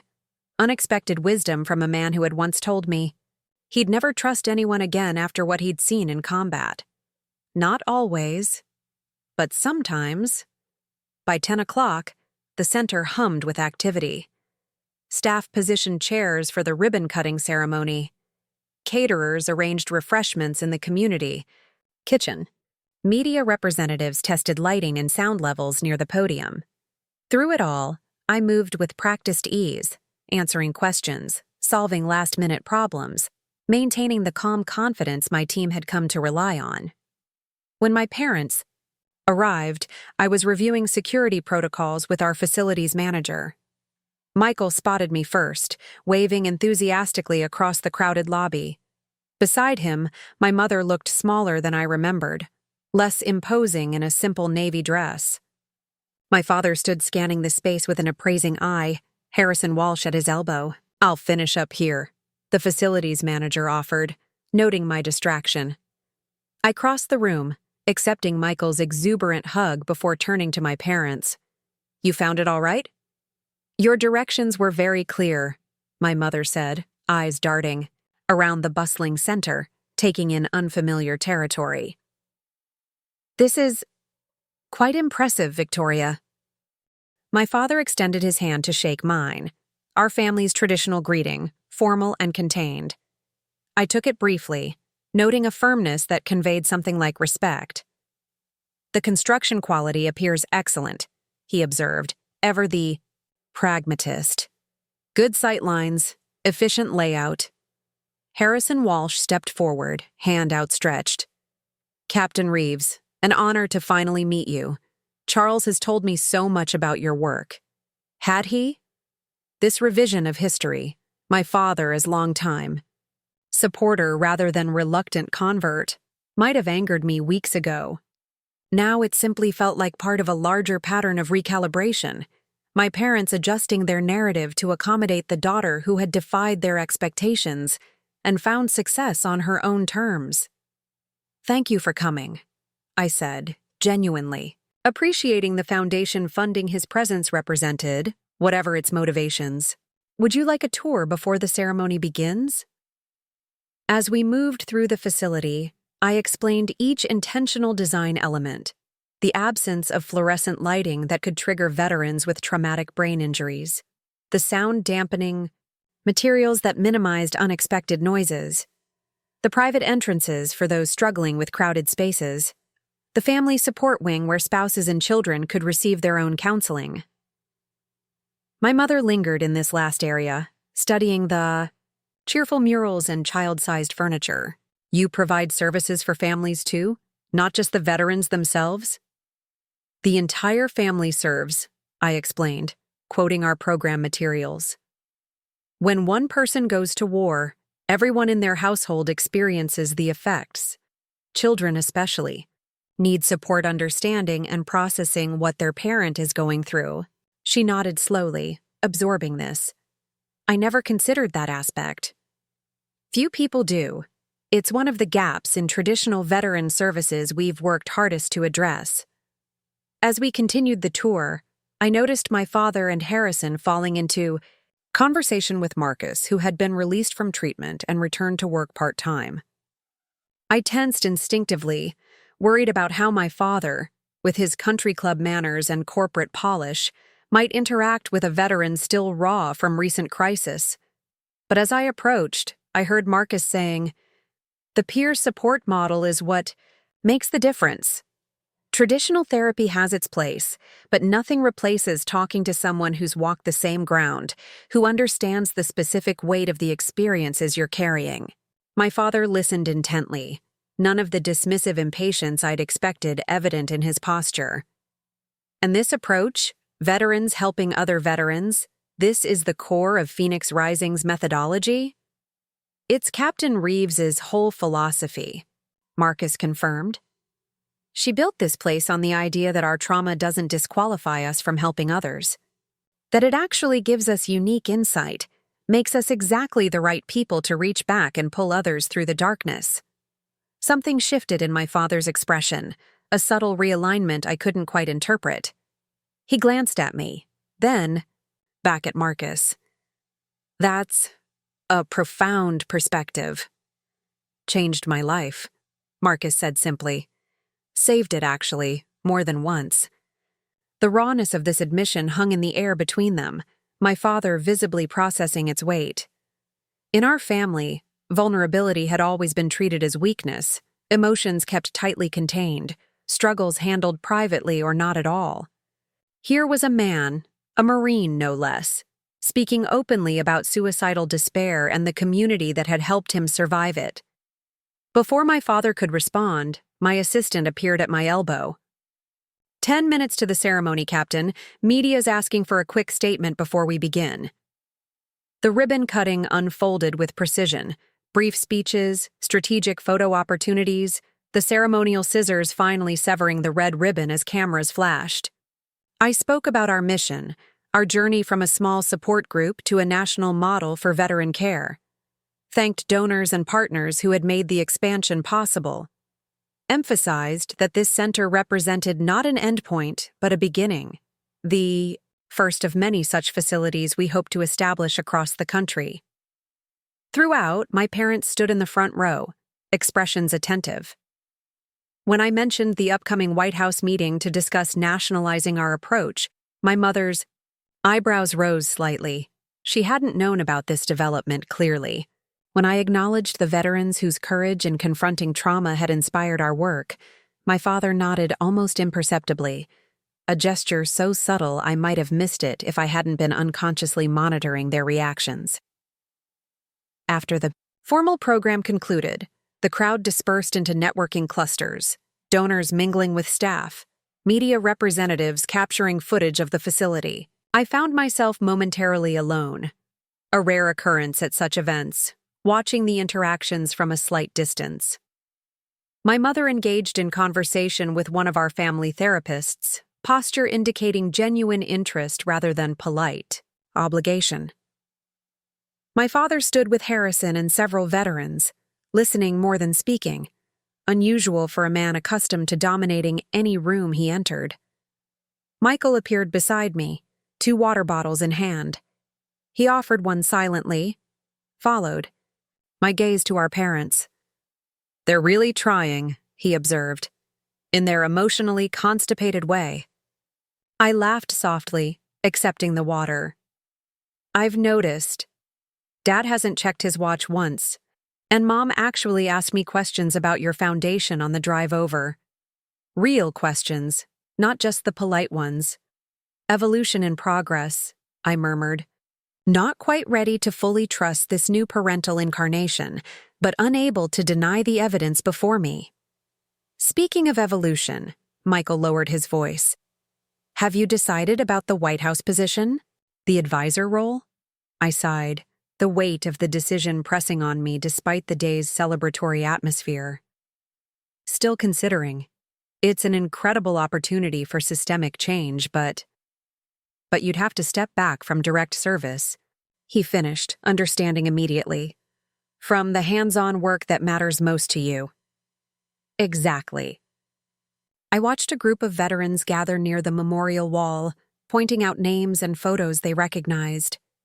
I built all this to help them directly, not to become another administrator in Washington. Michael followed my gaze, thoughtful. Maybe. That's exactly why you should consider it, though. Because you won't forget why you're there. Because you'll never see it as just policy or politics. Before I could respond, my father approached, uncharacteristic uncertainty in his expression. Victoria, do you have a moment? There's someone I'd like you to meet. I nodded, curious.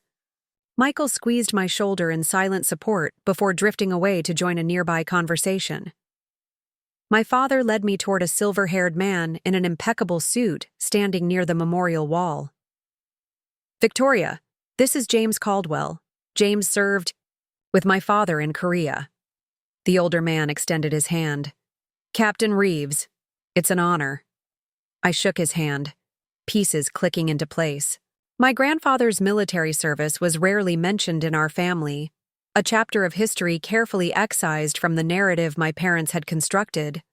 I knew only the barest outline, that he had served, had returned changed in ways my grandmother had struggled to accommodate, had died before I was born.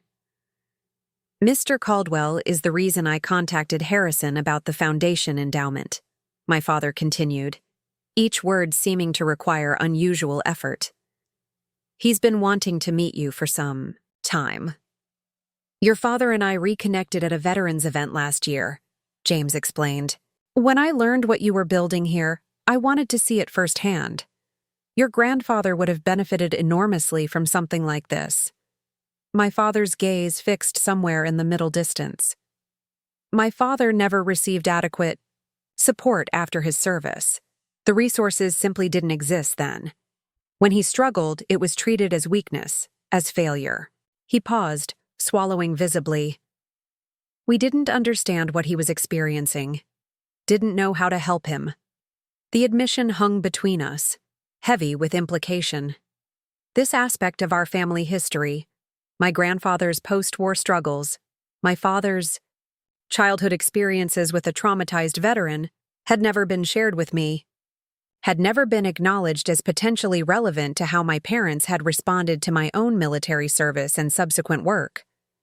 We didn't talk about it, my father continued, voice lower now. Not in our family, not in that generation. Men came home from war and were expected to simply continue, to put it behind them. When they couldn't, he trailed off.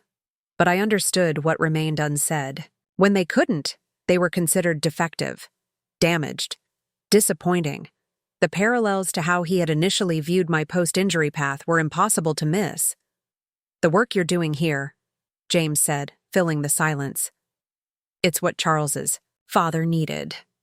What so many of us needed and never received. My father nodded, a short, sharp movement.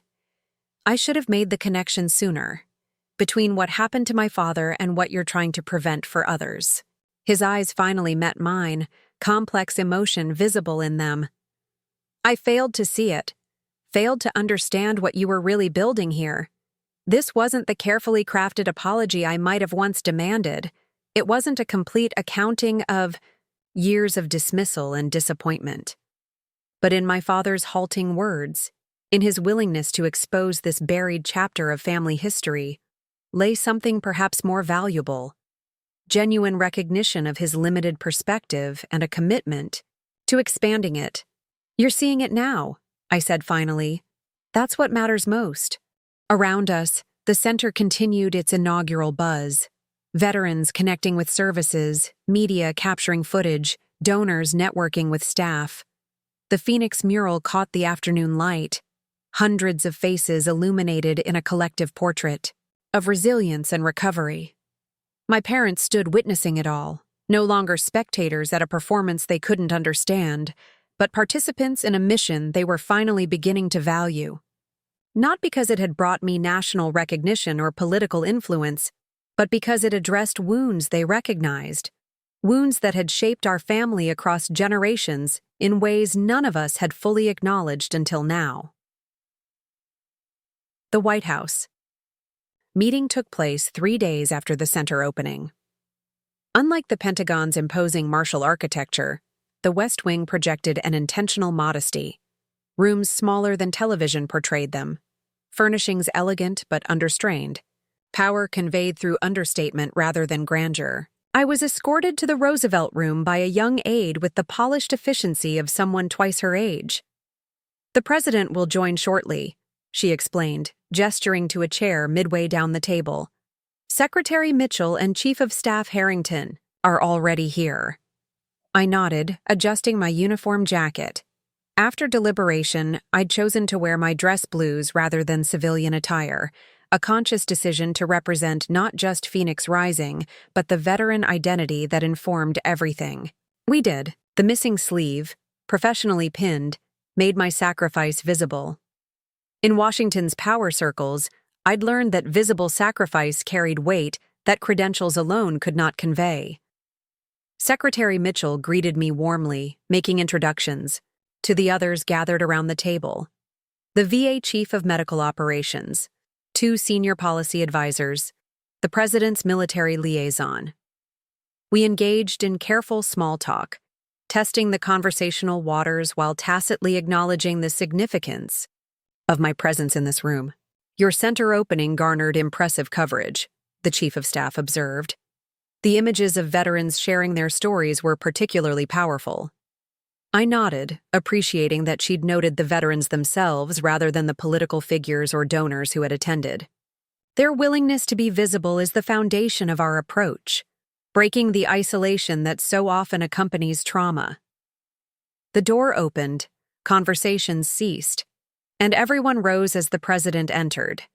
He moved with the practiced ease of someone accustomed to being the center of gravity in any room, shaking hands around the table before reaching me.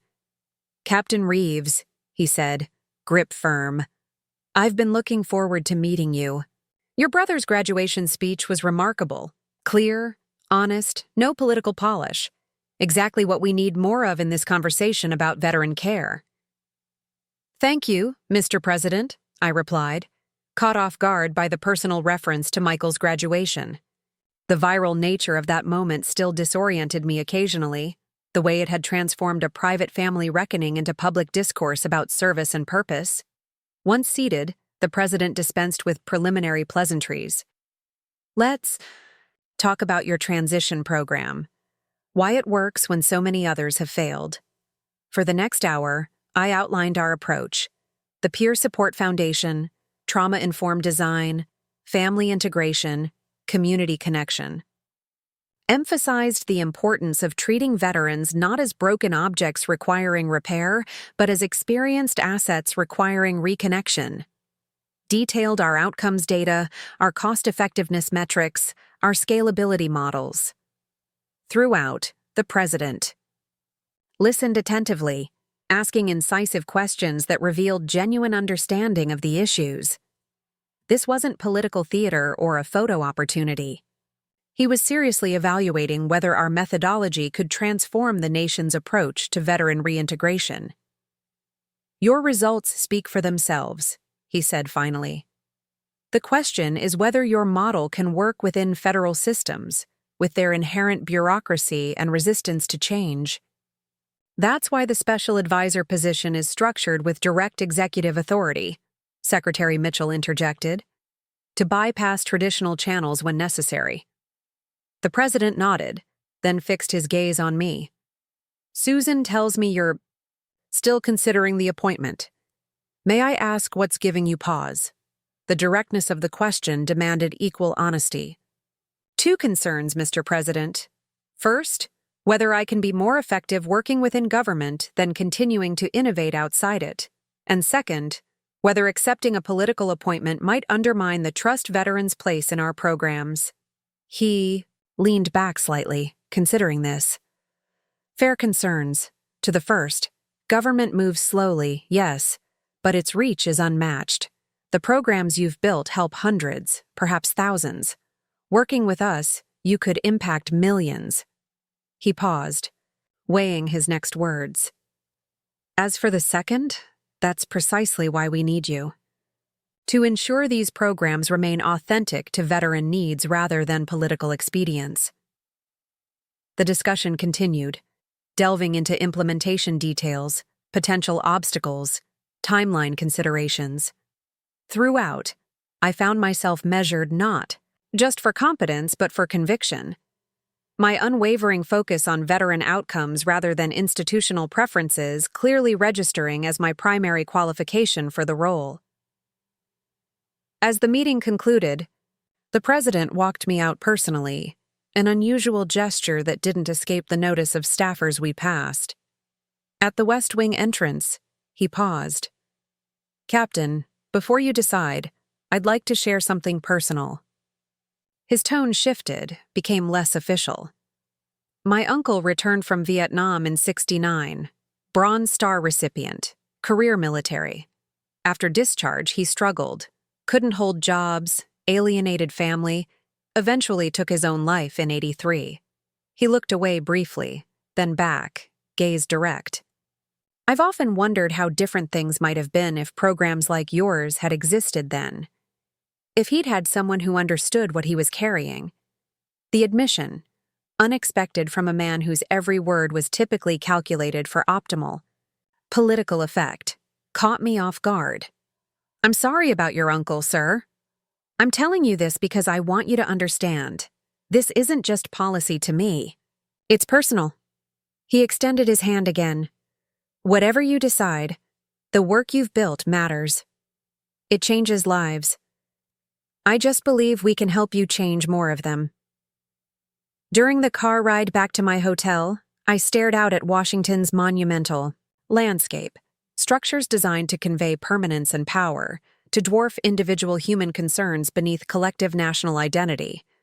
So different from the intimate spaces we'd created at Phoenix Rising, where human scale and personal connection formed the core of our healing approach.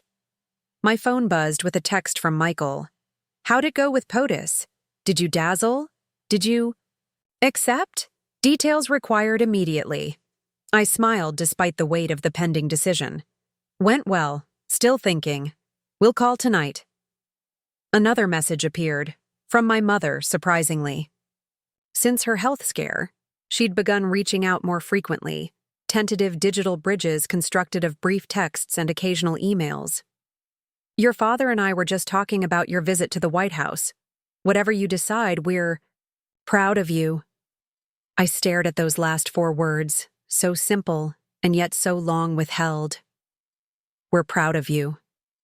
Not because I'd finally followed their preferred path, not because I'd achieved recognition they could reference at dinner parties, but because I'd built something meaningful from the very experiences they'd once seen as derailing my potential.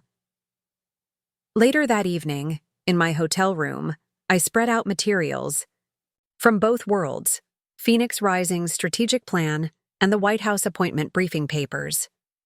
2 paths forward, each with its own potential for impact, each with its own sacrifices required. My phone rang, Marcus, checking in from the Baltimore Center. Everything good there, Captain? Veterans asking when you'll be back. Soon, I promised. How are you doing, really? Better, he said after a brief pause. Taking it day by day. The new family counselor you hired is working with my kids, helping them understand what happened. Makes a difference, them having their own support. I thought about the special advisor position, about how policies implemented at that level could ensure every military family had access to such support.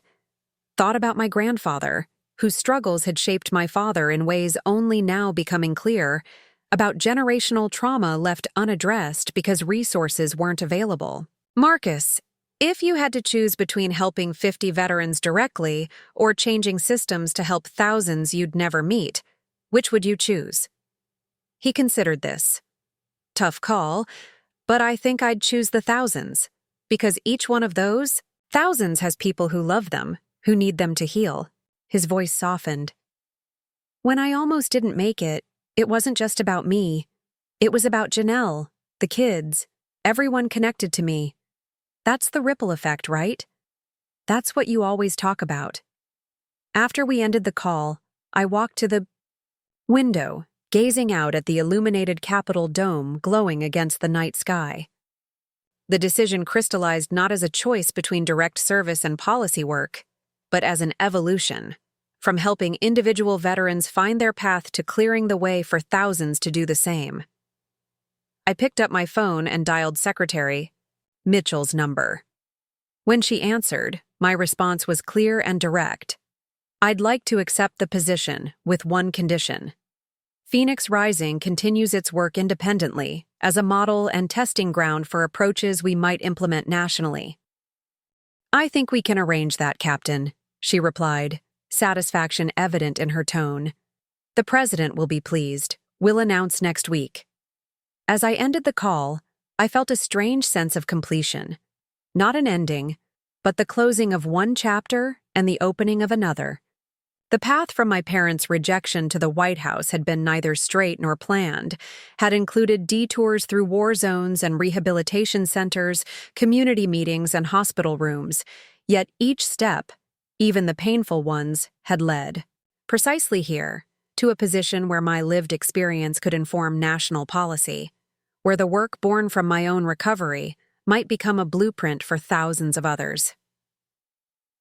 My name is Victoria Reeves, and from wherever you're watching this video, remember this truth. Sometimes the path that disappoints others most is exactly the one you're meant to walk. Sometimes the work that emerges from your deepest wounds becomes your greatest contribution. And sometimes, the family that once failed to see your value ultimately learns to recognize the purpose that was there all along. The press conference announcing my appointment took place in the White House Rose Garden, carefully choreographed symbolism in every detail. Veterans stood behind the podium rather than political figures.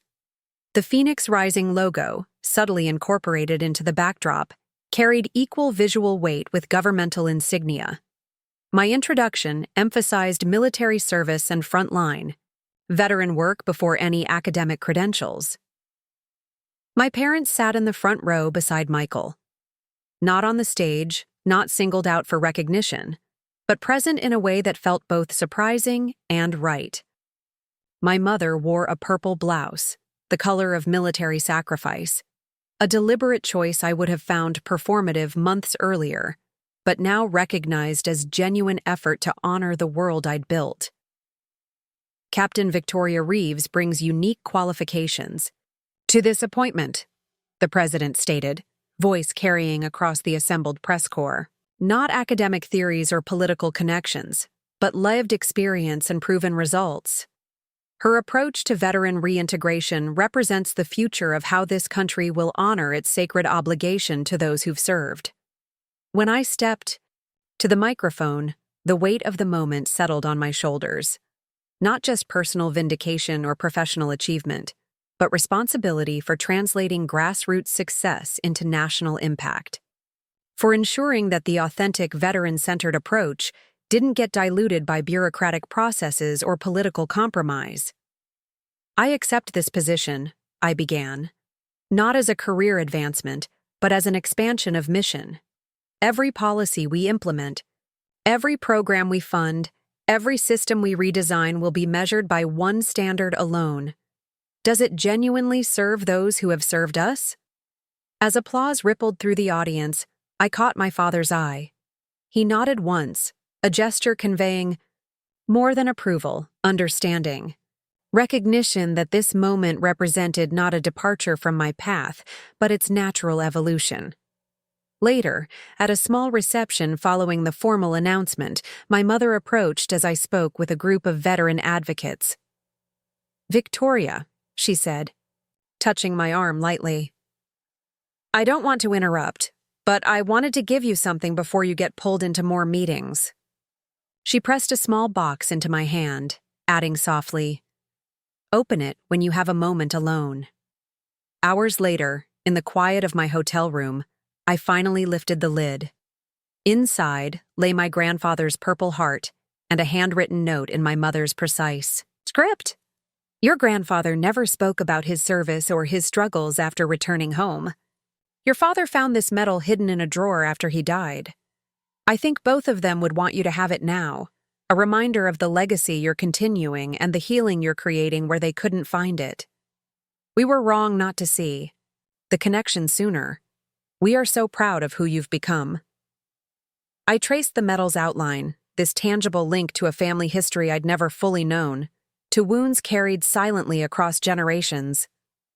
The inheritance wasn't the medal itself, but the opportunity to transform its legacy, from hidden trauma to open healing, from shame to purpose, from isolation to community.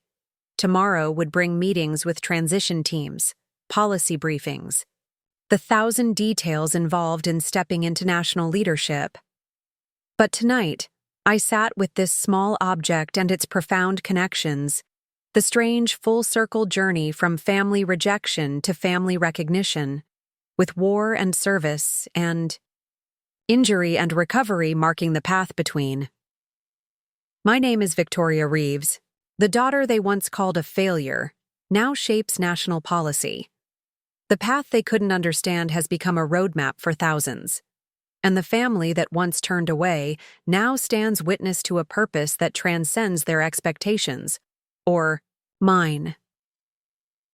6 months into my appointment, I stood at the podium in the same university auditorium where this journey had begun. Behind me sat newly graduated veterans who had completed our transition program, the first nationwide cohort, their success rates exceeding even our ambitious projections. Beside them sat my team from Phoenix Rising, now partners in federal implementation rather than outsiders pushing for change. In the audience, my parents and Michael watched from the same seats they'd occupied at his graduation. My mother no longer averted her eyes from my empty sleeve, but looked directly at me, pride unmistakable. My father sat straighter now, when I spoke of service and sacrifice, connections to his own father's experience now acknowledged, rather than buried. When I stood on this stage a year ago, I began.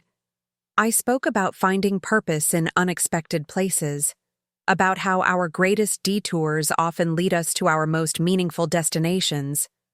I didn't know then how that message would resonate. Far beyond these walls, would create ripples that would transform not just my life, but national policy. I gestured toward the graduates. These veterans represent thousands more across the country who are finding their way back, not to who they were before service, but to who they were always meant to become. Their journeys remind us that purpose often emerges from our deepest challenges, that resilience isn't about avoiding scars, but about transforming them into bridges for others. As the ceremony concluded, as graduates moved their tassels from right to left, signifying this important transition, I looked directly into the camera live streaming the event. My name is Victoria Reeves, and from wherever you're watching this video, remember that sometimes the path others reject becomes your greatest contribution. Sometimes the family that fails to see your value eventually learns to recognize the purpose that was there all along.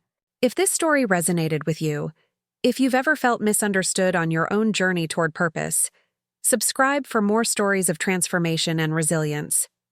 Together, we're rewriting narratives of what success truly means, not measured by others' expectations, but by lives changed and communities healed.